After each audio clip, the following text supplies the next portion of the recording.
I'm Rod Serling. You're listening to The Zero Hour. Rest your eyes.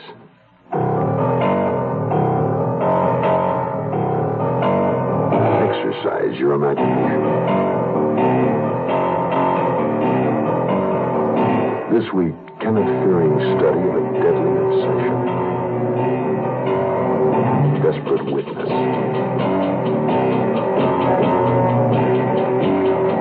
Starring Richard Crenna. Keenan Wynn.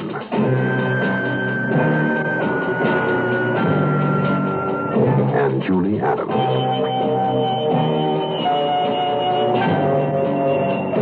In Elliot Lewis's production of The Zero Hour.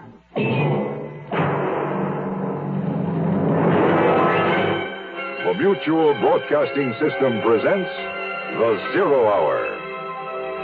Sponsored in part by General Motors and National Presto Industries. This is The Zero Hour on Mutual Radio.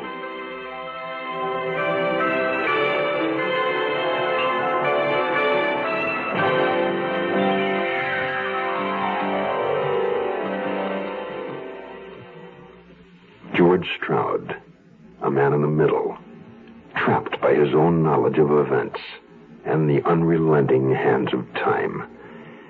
He is a prisoner on the 26th floor, pursued from below by those who would identify him, leaving his only avenue of escape, the floors above, where waits the man he knows to be the actual murderer. For George Stroud, time is running out. In a moment, the conclusion of Desperate Witness. But first, this word. Life is a thread, one delicate dream. Don't stretch it, don't break it. For life can be long and life can be strong, and that's the way to make it. Problem drinkers who drive cars were responsible for the deaths of 18,000 people last year. Men, women, children, babies, and very often themselves. More than 40 people every day. Life is a thread, one delicate dream. Don't stretch it, don't break it. For life can be long and life can be strong, and that's the way to make it. Get the problem drinker off the road for his sake and yours. Write to Drunk Driver, Box 1969, Washington, D.C. We'll tell you how you can help. A public service message on behalf of the U.S. Department of Transportation.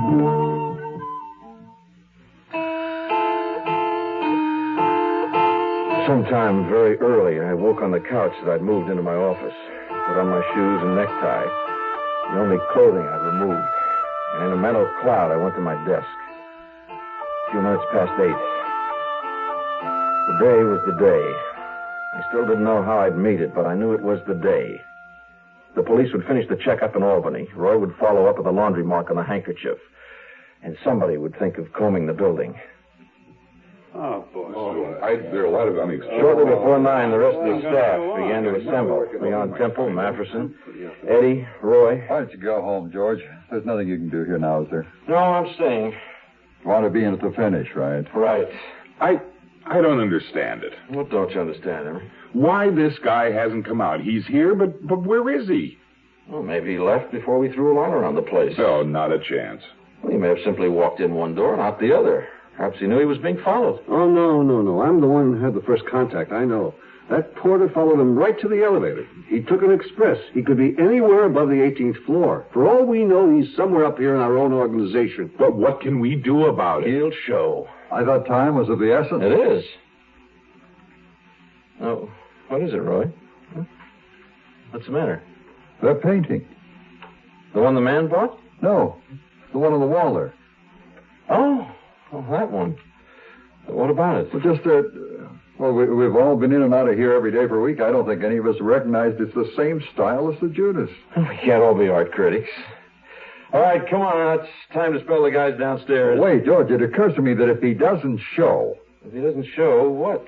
Well, we could take those eyewitnesses with the building police, of course, and some of our own men and go through the whole place from top to bottom, cover every office. It'd take a couple of hours, but we'd know. It sounds like a good idea, Roy. Yeah. But let's wait on it, shall we, until we've had a chance to clear it with Hagen. After all, this is his baby. I don't want to take the play away from him, do we? Well, all right, we'll wait a while then. The pieces of the puzzle were falling into place. All but the one that had my face. I knew that every obstacle I threw in front of my staff only bought me minutes, an hour or two at the most. Everyone was on my back. Don Klosmeyer called 4 times. Louise Patterson was threatening to sue the magazine for libel. Don was trying to talk some sense into her. Haven't you caught your murderer yet? Well, we aren't looking for any murder, Miss Patterson. I've told you. I know what you've told me.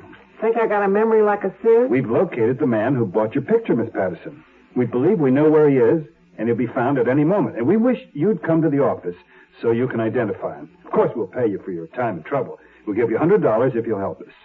So you found your murderer, huh? And, well, I want to impress upon you, we're not looking for a murderer, Miss Patterson. I assure you of that. We want this man in some altogether different connection. Hogwash. I beg your pardon? Look, fool your readers. Don't try to fool Louise Patterson. $100? I don't take time off my work to identify any murderer for less than $250. Well, I'm sorry I'm not authorized to go that high. Well, you better get authorized, Sonny, or I don't go to the trouble of combing my hair. The witnesses downstairs were getting restless. Several of my men called up about how long they'd have to wait. I still hadn't called Hagen. I expected Roy to walk in and ask why any second. Instead, it was Don Klosmeyer.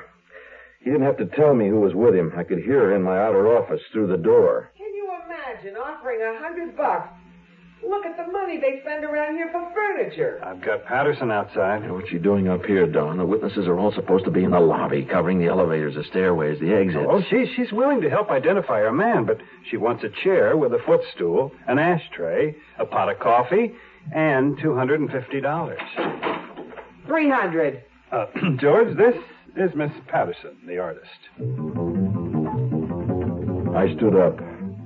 My hand had gone to stone, but still I went through the motions, extended it. She didn't see my hand. She saw nothing in the room except her painting, Study in Fury, on my wall. My Study in Fury? Oh, wow. Look how it's placed there on the wall. In perfect light. And that frame's got real taste. Well, I admire all of your paintings, Miss Patterson. Well, it's refreshing to find someone in this cheapskate organization who appreciates the finer... Her eyes turned straight on me. She knew who I was.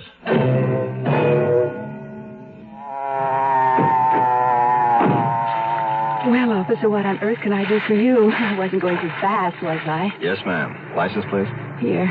It says here on the license, ma'am, you wear corrective lenses. Oh, those. Oh, where are they, ma'am? Oh, I wore those when I was nearsighted. But would you believe that by not wearing glasses, my eyes have grown stronger? No, ma'am. Well, officer, I'll just prove it to you.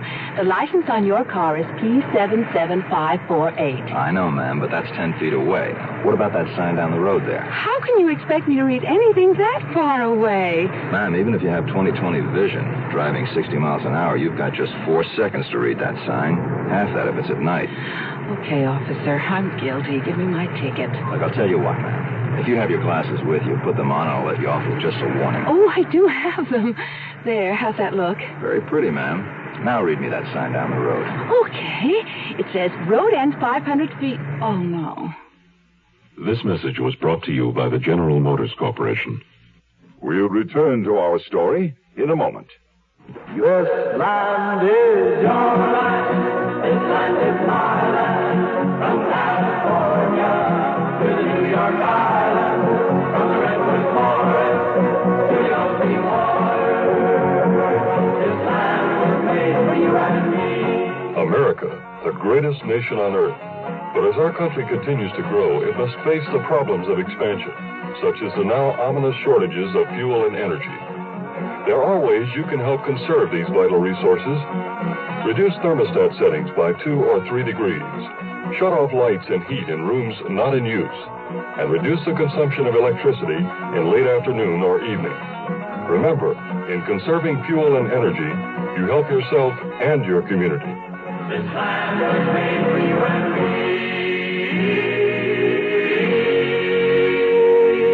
This public service message is presented by the President's Office of Emergency Preparedness and the Office of Consumer Affairs.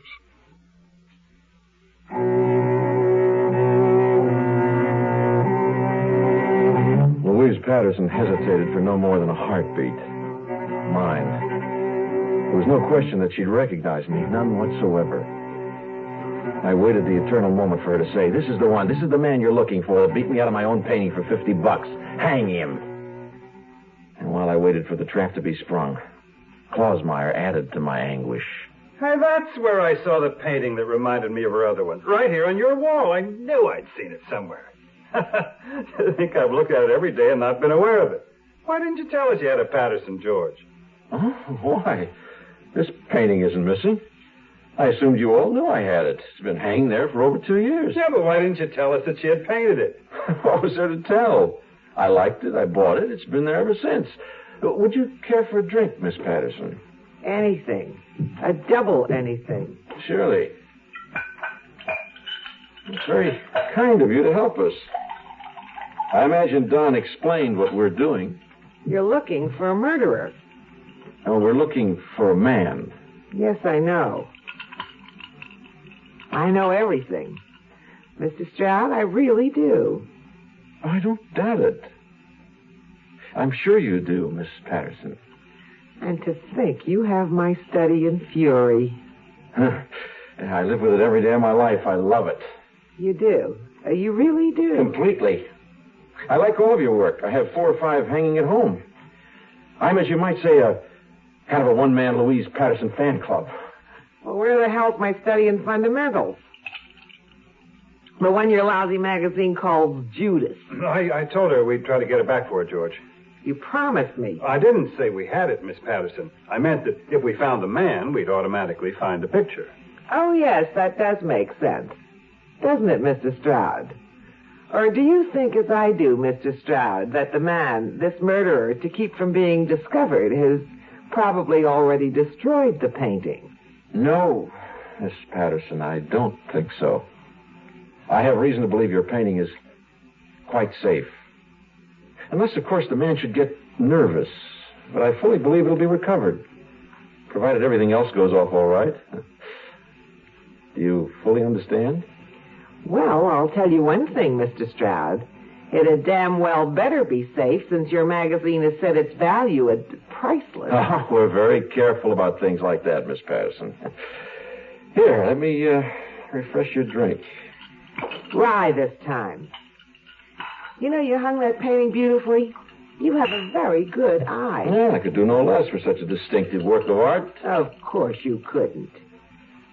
Where do you want me to play watchdog, Klausmeyer? She belted her second double and walked out with him.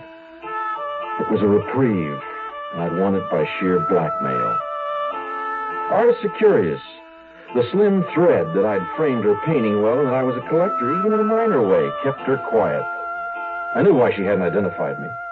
The fact I'd not destroyed her painting, my threat that I still would if she opened her mouth. I shudder to think how close I'd come to getting rid of that canvas. But she could still make trouble. She was erratic enough. My relief was no more than a spasm in time, because Roy was back, and this time there was no more stall. George, I'm going to lose my witnesses downstairs unless we get some action. Did you clear it with Hagen? Oh, I'm sorry, Roy. I forgot. Look, you're in charge. You don't need Hagen. All right, Roy. Get started. But I want to be kept informed of every move. Let me know what floor you start on, which direction you're working on, and where you're going. Okay. What a price.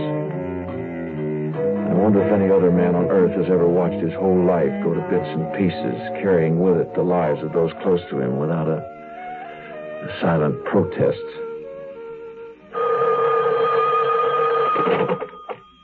Stroud. Roy here. We're We're on the 18th floor now. All exits closed, all down elevators being stopped for inspection. There's just one way to go. Up. There were bulletins from floors 19, 20, 21. 5 floors till they would get to me. As the distance narrowed, the time shortened. I could only reach out to one person. My wife.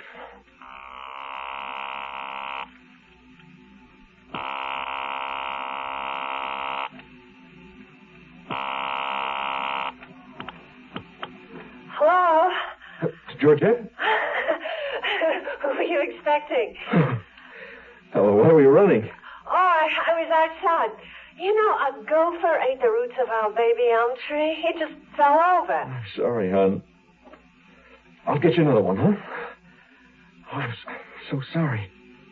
George, it's not that important. You sound so worried. It's just a gopher in a tree. Yes. George, what's wrong? Did you call me because something's wrong? No, sweetheart. No, I wanted to talk for a minute, that's all. Well, let's talk. I love you.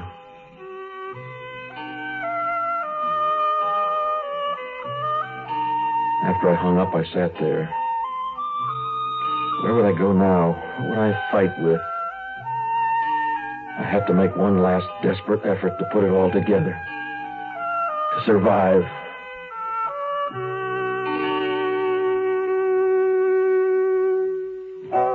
Some gifts don't do anything, but Presto gifts do almost everything. Presto gifts, they do things for a woman.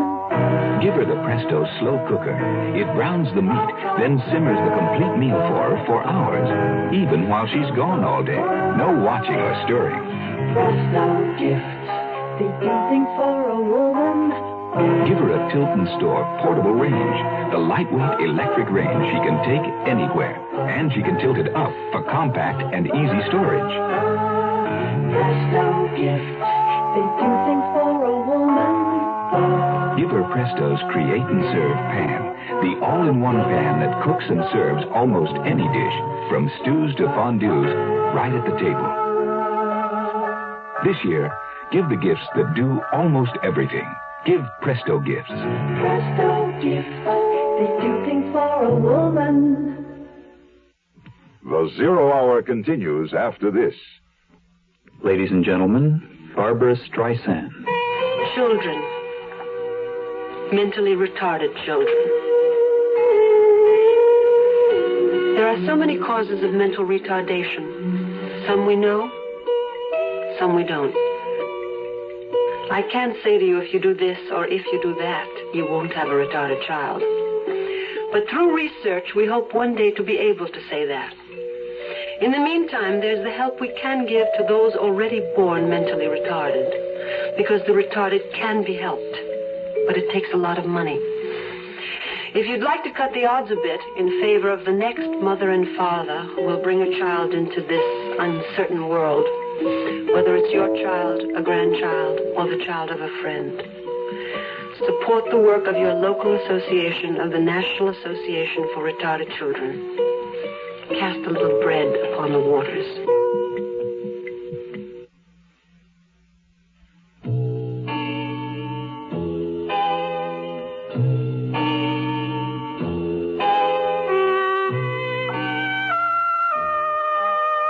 Apparently, I'd stayed longer on the phone with my wife than I thought.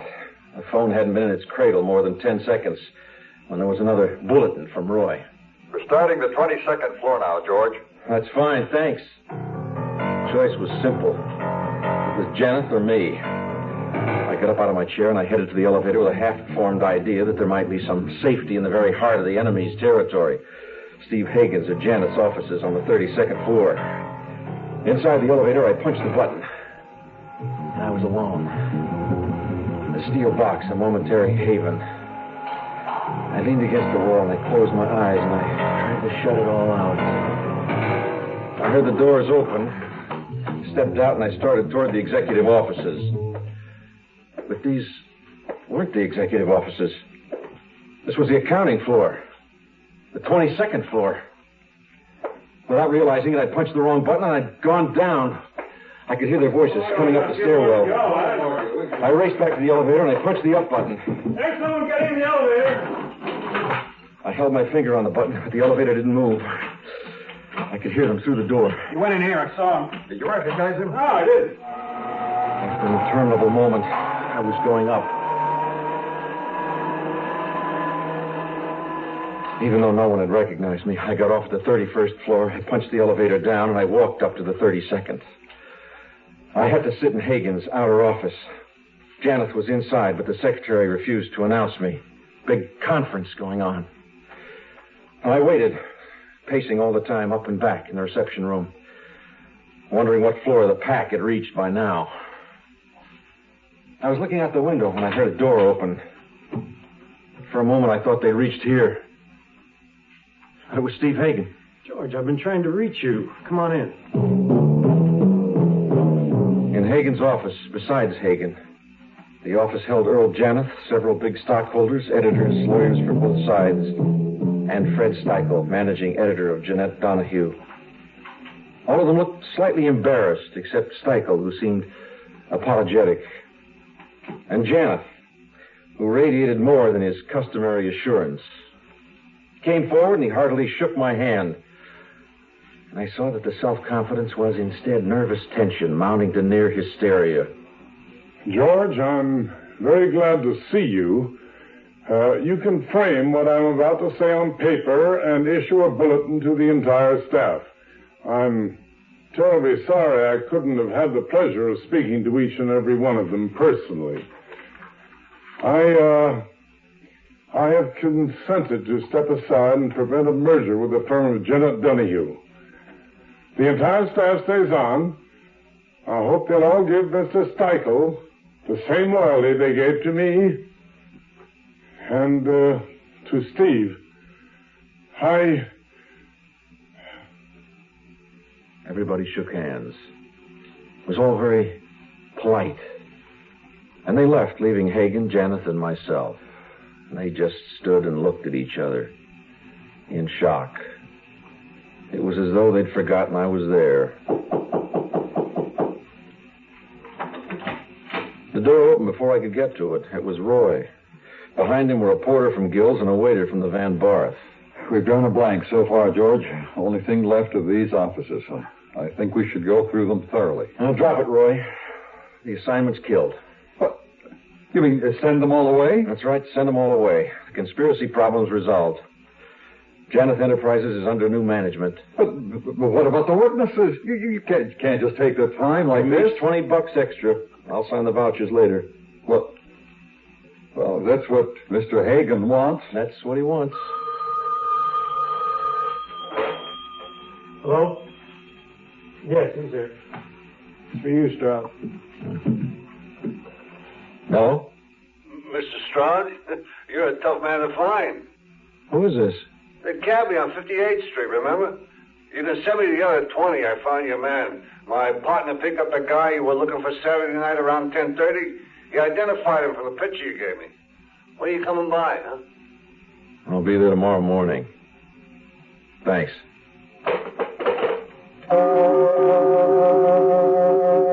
During my conversation on the phone, Janeth, as though sleepwalking, had gone into his own office. I started toward it. Don't go in there, Stroud. Let him alone. All right, Steve. Then you tell him. There's a certain cabbie on 58th Street who identified Janeth as the fare he took from there to your address just minutes after Pauline Dulles was murdered. There's no alibi.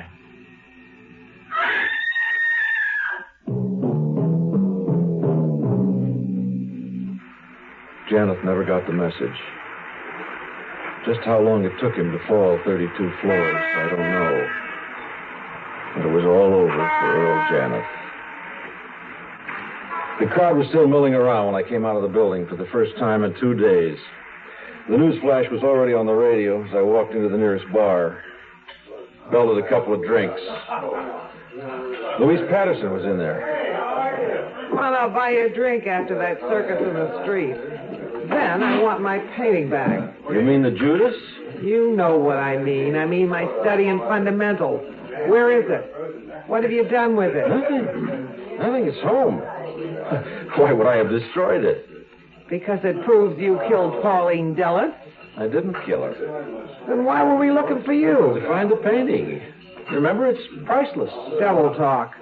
You're worse than that worm Klausmeyer. I want my painting back. That was the deal. No go. No, I bought it. It's mine. I won't give it up. But you only paid $50 for it. You know, I learned a lot. That painting gave me an education. I'll never give it up.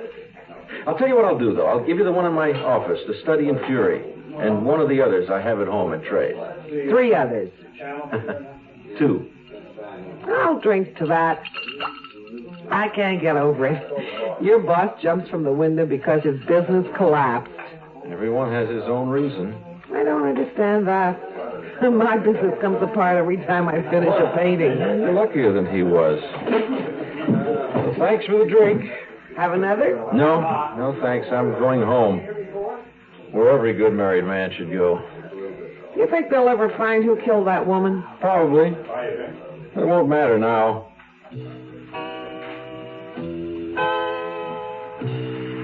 I stepped outside. I took a long, deep breath, and I headed for my car. The big, silent, invisible clock was moving along as usual. Only this time it was off my back. At least for a little while.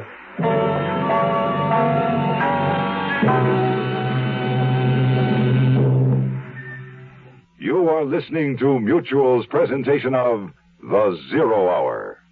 Did you say God? Well, I know him by everything you say and do. Did you say God? Well, I've seen him every time I look at you. He's touched you with his love and with his truth. Don't look any further. You are his truth.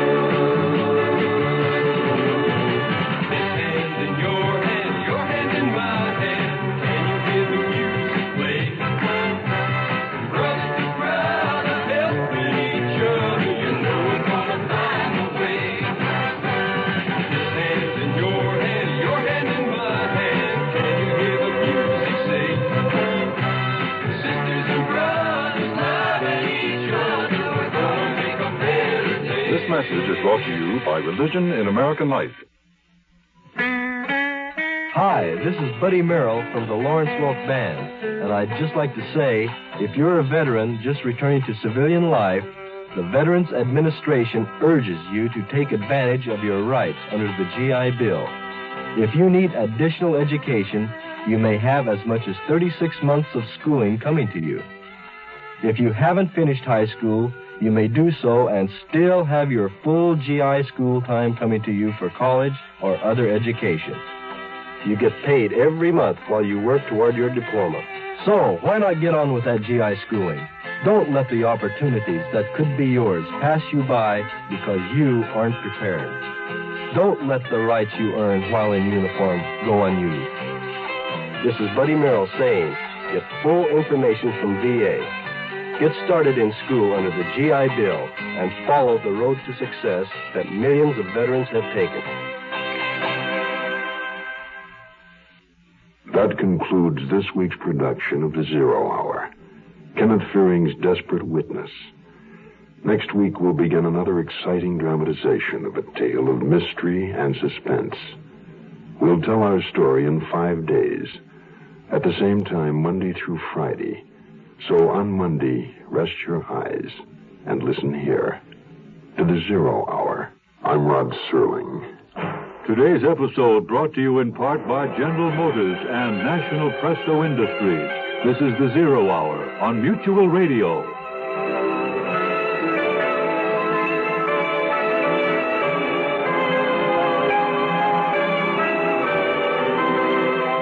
You have been listening to The Zero Hour, a presentation of the Mutual Broadcasting System in association with Hollywood Radio Theater. Heard every weekday at this time. Rod Serling is your host. Zero Hour is produced and directed by Elliott Lewis. The Hollywood Radio Theater theme was played by Ferranti and Teicher and is now available on United Artists Records and Tapes. Hugh Douglas speaking. Tune in Monday, and once again, rest your eyes and listen here to the Zero Hour. This is the Mutual Broadcasting System.